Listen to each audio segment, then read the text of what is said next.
first-person interpreters of the War of 1812 in one spot.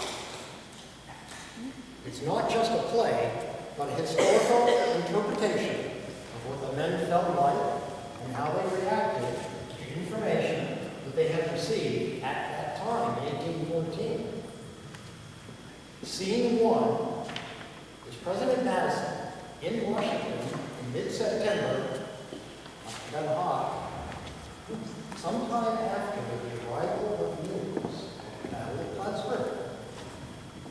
So good news. Then scenario 2 is mid-November 1814. A working session between two American negotiators in Ghent, Belgium, and what they did with the news of the victory of Plattsburgh. Scenario 3 is back in Washington with President Madison after the Treaty of Ghent signed, sealed, and delivered to the President. So, turn off your cell phones. Lights go down a little. Exits are the same as you came in. Sit back and enjoy. If you have any questions, the men will answer in first person. Or might be themselves. Enjoy, folks.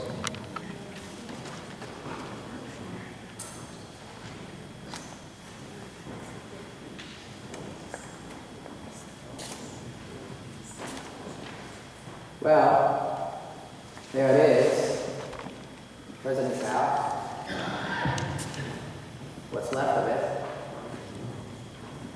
Severed in half by an act of God, such that it looks like two separate buildings. 10 years to construct, but a few minutes to destroy. The home Mrs. Madison and I will never occupy again. I remember the day so clearly. August the 24th, 1814. Hazy, hot, humid, tensions running high, and frantic awareness heavy in the air and in our hearts. I began my day with a meeting at the Navy Yard, meeting with our commanders. Mrs. Madison was waiting at the White House.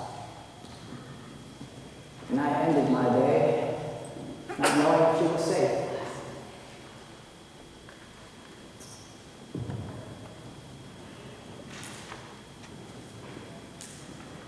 The British approach, the pandemonium was at a fever pitch. As everyone was fleeing the city pell-mell. We were off to the races all right, but it wasn't the horses that would be running. Mrs. Madison had her pet bird sent here to the Octagon House after she gathered all our important documents and had them sent away to a secure location. She was adamant that she would wait until my return so that we could leave the President's house together. We wouldn't be entertaining guests that night, at least not the ones we wanted.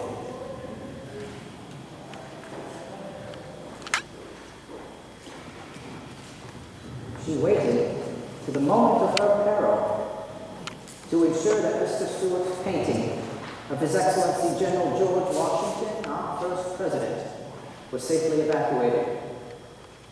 An act of courage that I hope our country will ever be grateful for.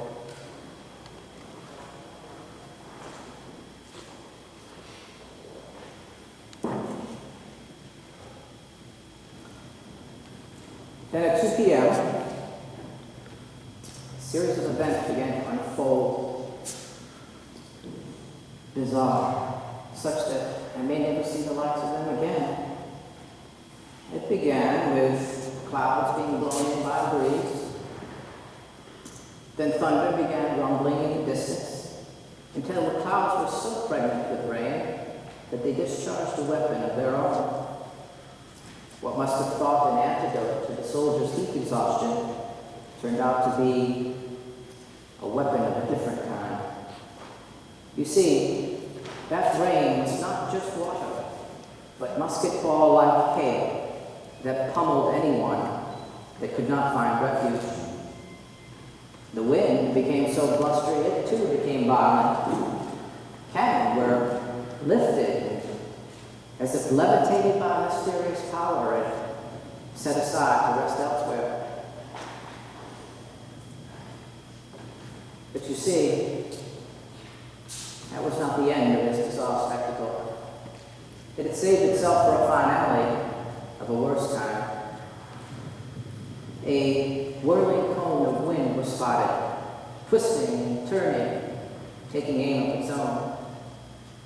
Clearly had a destination in mind, and can only leave it to Providence to understand why insult was to be added to injury.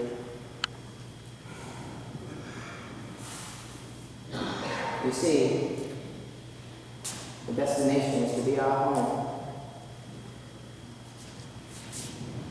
It tore through that burnt structure as if it was sand, leaving complete destruction in its wake. And thus you see the result before you.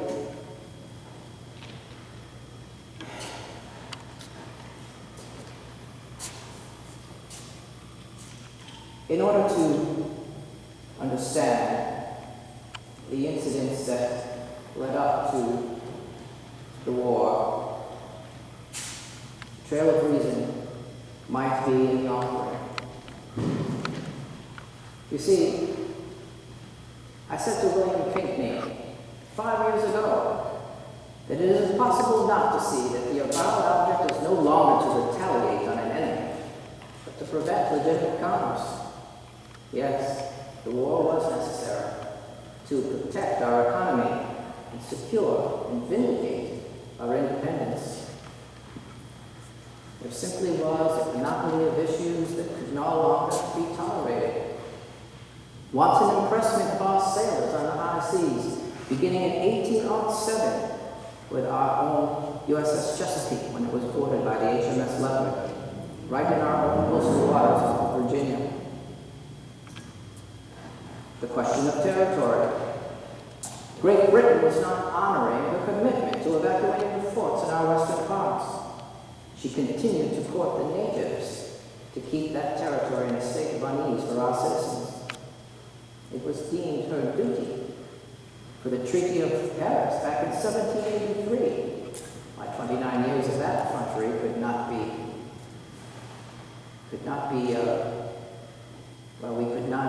we had to make sure that we paid attention to that. The question of illegal trade. I remember quite clearly in 1805 being in Philadelphia with Mrs. Madison. Her knee was giving her an especially large amount of problems, and I decided that she should see the renowned physician, Dr. Physic. So I stayed with her while she was ill and wrote my longest work to date, proving that Great Britain's rule of 1756 was illegal according to international law. It was for naught. Great Britain continued to ignore its consequences. So President Jefferson and I implemented a trade embargo in 1807. It failed, as Mr. Gallatin said it would. But you see, we wanted to continue methods of peaceful coercion as a civilized alternative to bloodshed. So we modified it in 1809 to stipulate that the trade limitations would only be imposed on the principals in the affair, Great Britain and France. But some of our northern states became mercenary in their pursuits to maintain their livelihoods. We were backward stepping slowly into a corner that left us no alternative but to bare our teeth. So when the Russians offered to mediate between us, I seized the opportunity.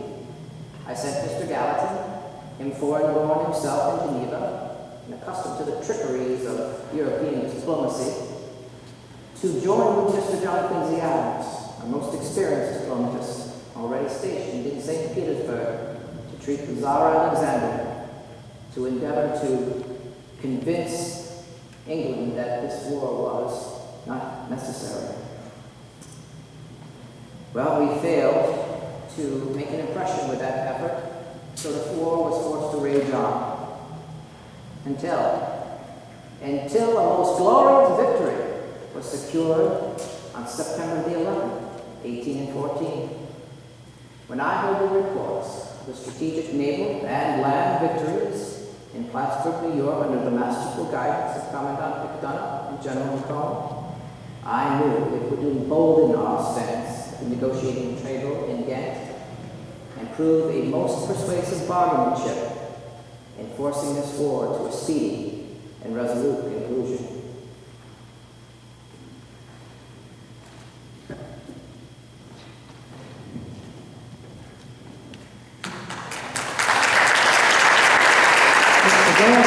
I tell you, marine fishermen will never give up the rights to fishing in Canada. Well, I should hope that would not be so, sir. But Mr. Clay is certainly not going to agree to free navigation on the Mississippi by the English. Although the fish, I think, would be happier. Mr. Gallatin, my father fought hard in Paris in 1783 for the assurance that the New England fishermen would have the right, sir, to fish and to dry their catch on unoccupied, uninhabited Canadian lands. I will not let these efforts go undone. I would not see that it would pass that way, sir. On the other hand, it would be difficult to convince the rest of the nation that the actions of the northern states, which appears to be only that of self-interest in the pursuit of this war, should lead to peace. I do not know what the answer to that question is, sir. Sir, as usual, you go straight to the heart of the matter. As much as it pains me to admit it, but what do we do? What we do, sir, is focus on the essentials. That at the moment of the greatest bleakness, the character of our people shone through.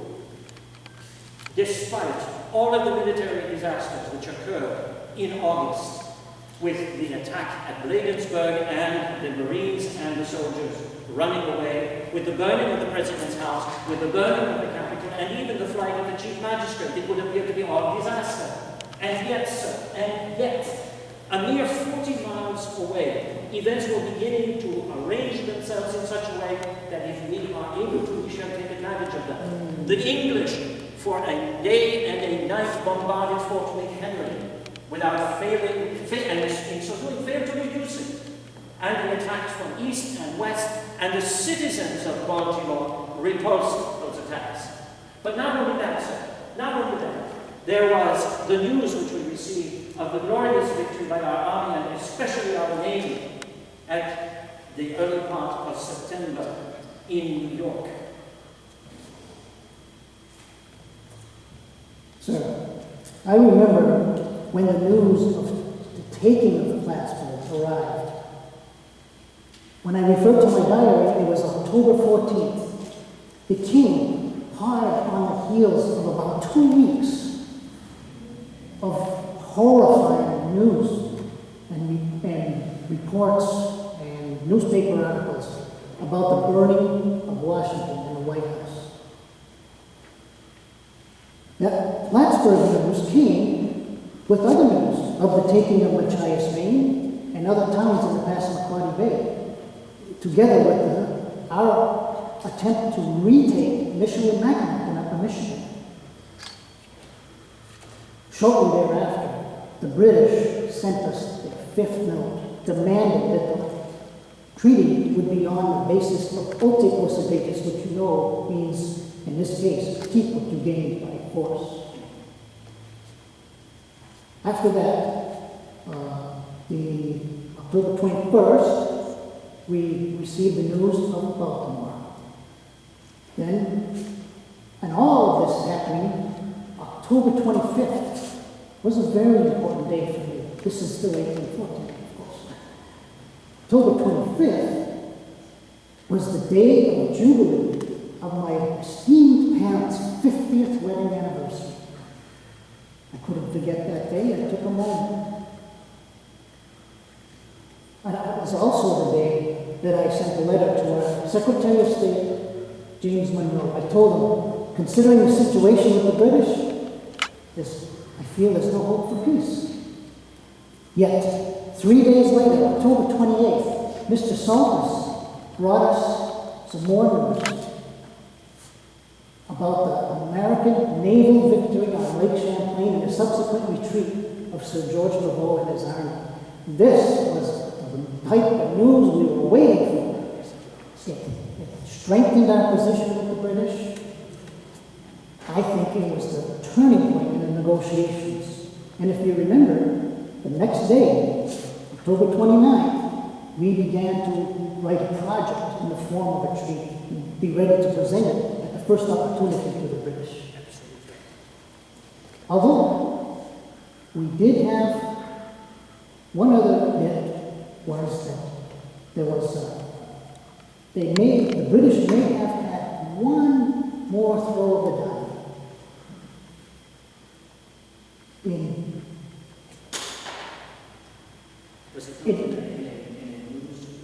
It was the reports that their general in Baltimore may have died, and he has, by that case, has delayed the attack on the southern coast. However, we read in the London Times that Sir Edward Pakenham, the Duke of Wellington's brother-in-law, has orders to go to Halifax. Well, we could only assume that was to support Sir George Prevost. However, we had rumors that he was going to go to Canada to join the forces and head for New Orleans. Indeed, Now, sir. yes. And those were three of Wellington's troops. Absolutely. And we find ourselves now having to strain every nerve that we have to convince the English commissioners that we must treat on the basis of status quo ante bellum, that is to say, the state of affairs as they were before the war began. Because at the moment, their situation in Europe is not at all what they should hope for. It is becoming very, very clear that England and her allies are spending a good deal more of their time looking at Europe. There are rumors that the ministry in London wishes to withdraw the Duke of Wellington from his position as ambassador to France, partly because they fear for his safety and partly because they wish to have him near his troops, should there be the need for them to be deployed against whom? Napoleon? That eagle will fly again, I warrant you, sir. Well, here we are, mid-November, and we've heard that Castlereagh, their foreign minister, is on his way to meet with the Allies in Europe. And I think we will be meeting with Admiral Gambier and the other British envoys sooner than they think. And I think Castlereagh will have new instructions for those envoys, and there will be instructions they will not like. I quite agree, sir. And so we must gather our three other commissioners. Senator Bayard should be in his rooms. Mr. Clay, with Mr. Russell, let's see, it is what time? It is 6 o'clock in the evening. No, they will not yet be playing whist or brag. They should probably be below stairs having a drink, and so we shall gather them. And what we need to do is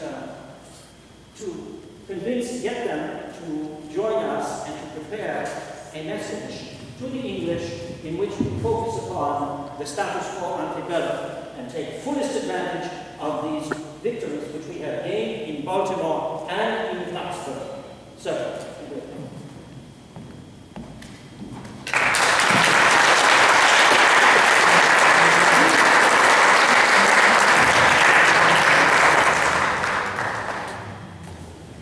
it is! The Treaty of Ghent. I feel like dancing. It has been ratified by the Senate unanimously without debate. And here it is, brought to my desk, waiting for my signature to be affixed. And all I need to do after that is bring it downstairs to the Charge d'Affaires. We shall exchange the papers, and it will be complete.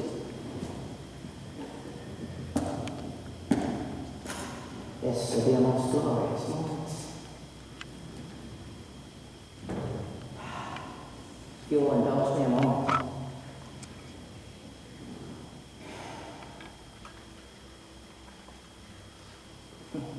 believe my bilious fits will let up a bit now. Indeed, the signature's out there.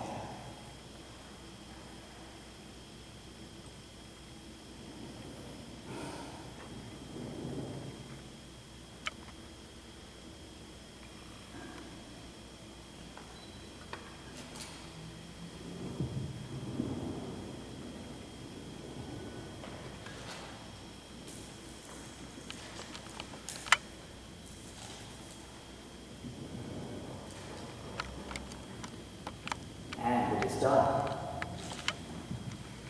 We have a most glorious reason to celebrate. As Mr. John Quincy Adams said, may this be the last war between our two countries. May the overarching hand of Providence make it so. I believe that you should all come to Mrs. Madison's next Wednesday evening drawing rooms. I'm sure it will be an extra festive affair. So as I say adieu, will you join me please in 3 unanimous huzzahs? Huzzah! Huzzah! Huzzah!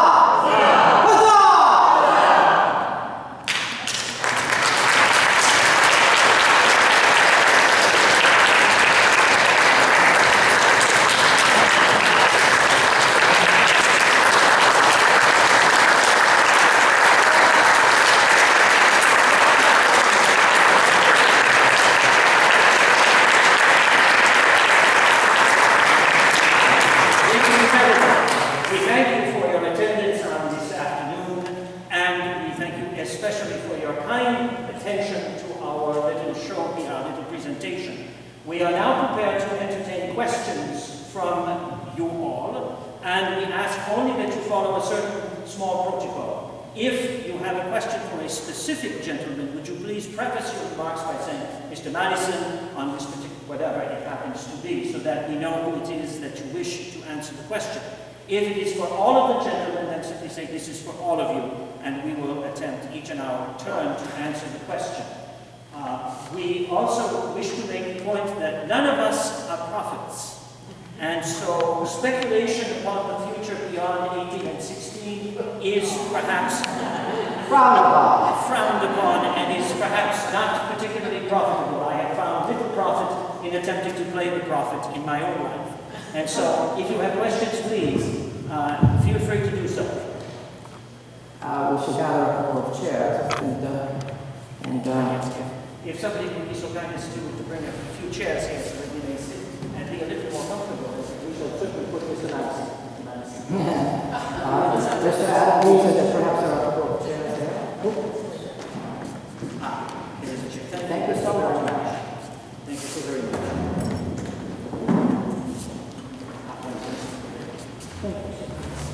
Wonderful. Are there any questions from anyone? Yes, madam. There was a mention about the involvement of the Russian diplomats in these negotiations. How did that fit in? I missed these things on that. Yes, that was in March of 1813. The Russian ambassador, the Russian minister to the United States, forwarded a proposal from His Imperial Majesty Alexander I of Russia, in which the Russians offered to intervene, to be mediators between ourselves and England. And the reason for this was that Russia was concerned about neutral trading rights as we were. In addition, Russia was moving gradually to a position, and I am actually taking Mr. Adams' position here slightly, because these were issues which were being discussed in the court at St. Petersburg, but the Russians were also concerned about ensuring that the English should focus their attention entirely upon Europe, because it was apparent that there was going to be a major battle, which eventually did take place near Leipzig, the Battle of the Nations in August of 1813. And so the Russians wished to have the English attention focused strictly upon Europe and to end this civil war off against a former colony.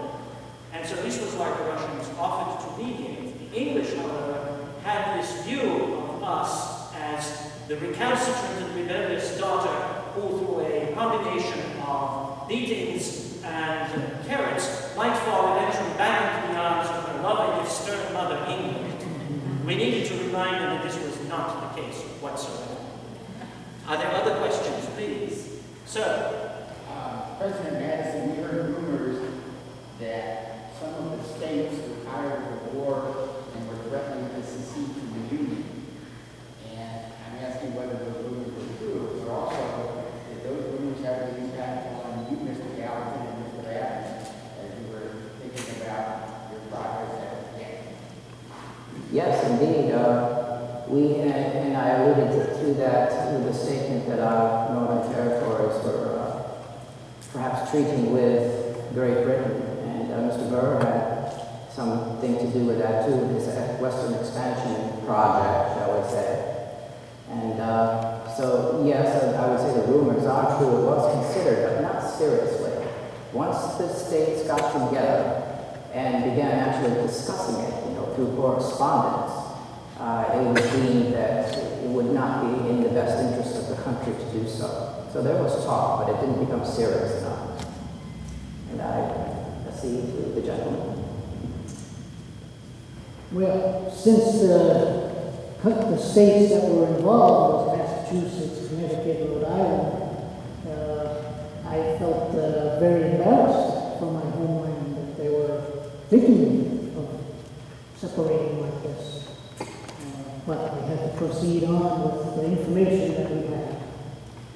And as I referenced myself in my remarks, the interests of the northern states were such that if we had paid attention to them, we should certainly have brought any true effort at peace. And as a consequence, we had to weigh their interests, their self-interest in this particular case, against the interests of the nation at large. And so we proceeded with the thought, as Mr. Madison has in fact referred to, that whatever was happening in Hartford, with the Hartford Convention, was not a serious enough difficulty to impinge directly and significantly upon our efforts with the English commissioners. Thank you, sir, for your good informed question. Madam? Yeah, you mentioned Mr. Pickney. Was that Mr. Pickney of Charleston, South Carolina? It was Ambassador William Pinckney at the time, yes. Pardon? Ambassador William Pinckney. Indeed. There was another question here. Yes, sir. Were any of the former loyalists that had fled to Canada after the Revolution